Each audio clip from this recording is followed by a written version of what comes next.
So let's see the parallelogram law. Okay.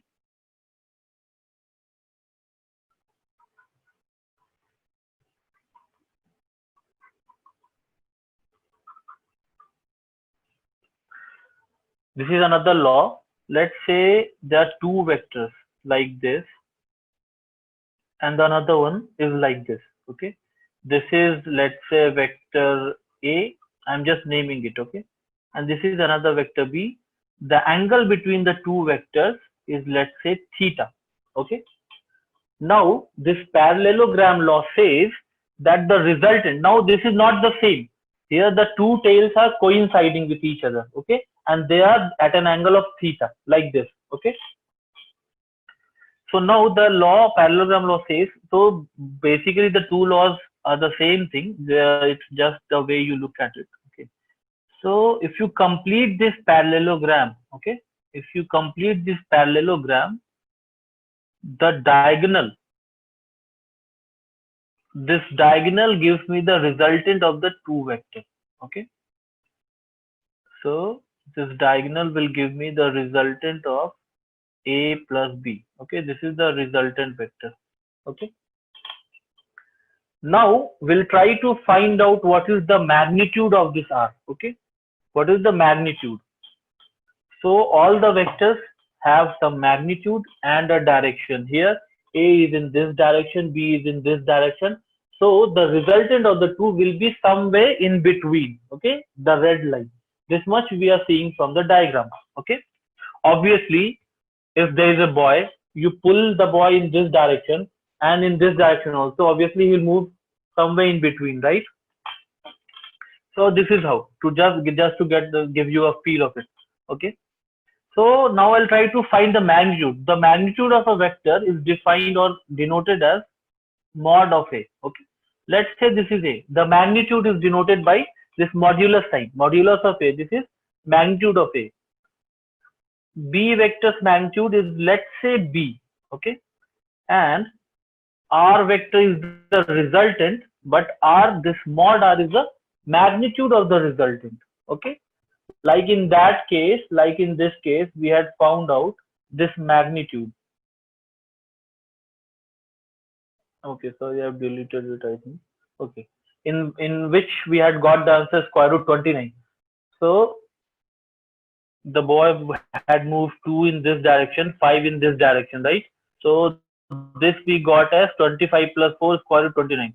So this square root 29 is the magnitude of the resultant. 5 is the magnitude of one vector, 2 is the magnitude of another vector, the root 29 is the magnitude of the resultant. So here we are trying to find out what is the resultant. Okay.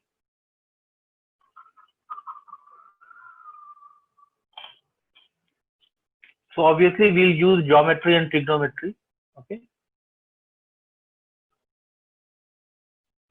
Our aim is to find the length of the red line. Okay. Given that, okay, let me draw it in some different color. Let's say green.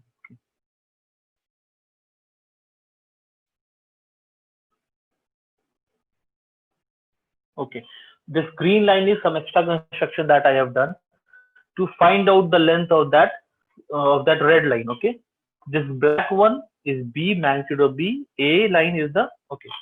So again, now see what is going to be the length of this one. Okay.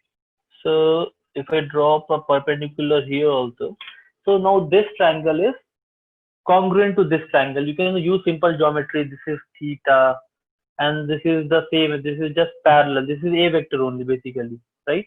So this will become a sine theta. This length is a sine theta. Okay, simple trigonometry I'm using, right? And this is what? This is a cos theta. Okay. Now I'm naming the triangles. Okay. Let's say this is O. Let's say this point is P. Let's say this point is Q. And let's say this point is S. This point is S. So PQ is A sine theta. The length of PQ is A sine theta. And the length of OS is B. the length of OS is the magnitude of vector B, that is B. That is B. Okay, this is the length B. Okay. So what is the length of OQ? So in triangle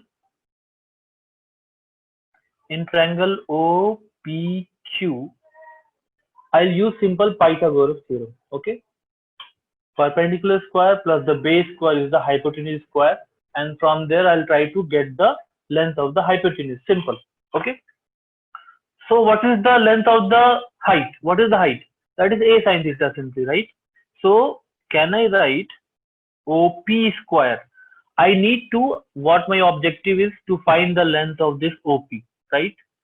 I have to find the length of OP, that is the hypotenuse. In the right angle triangle OPQ, I'll be using Pythagoras theorem. Simple. Length, the height is a sine theta. So OP square is a sine theta whole square plus what is the length of OQ? OQ is the base, right? That is B. B is the length of OS plus a cos theta, right? Okay. So just correct me if I'm writing it wrongly. Okay. So B plus a cos theta whole square must be equal to OP square. If you are having any doubts or any confusion, just message me so that I know. Fine. So now from here you have to just expand it. Okay. A square sine square theta plus B square plus a square. Okay. Please don't scribble on the screen. A square cos square theta plus twice of a into b into cos theta. Mind it, this a and b here, they are the magnitudes. Okay. Magnitude means, let's say 5 meter per second in the east direction. Okay. So this is the magnitude 5. A vector's magnitude is a. A is what I have denoted the magnitude with. Okay. So from here, simplifying it further, what I can write it to be. Now see, in these two terms, I can take a square common. So a square sine square theta plus cos square theta. Now then b square, this b square plus twice ab cos theta. Fine. So OP square, that is the resultant square. Okay. I am writing it here. Writing it here on the top. Okay, I am writing it here.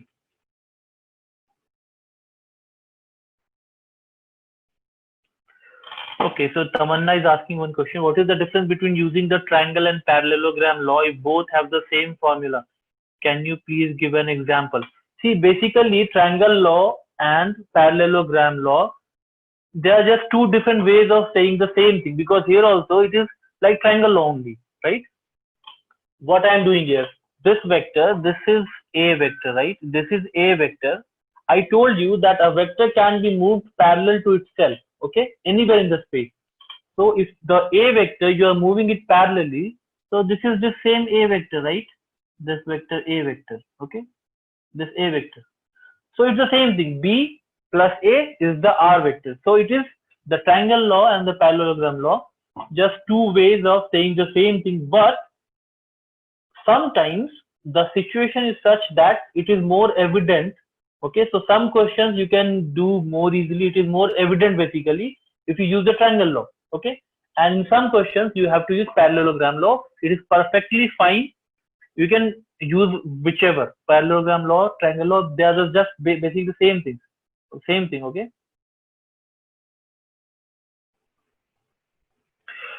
See, the component way, see, it is just, so it is mathematics. Mathematics has to be the same.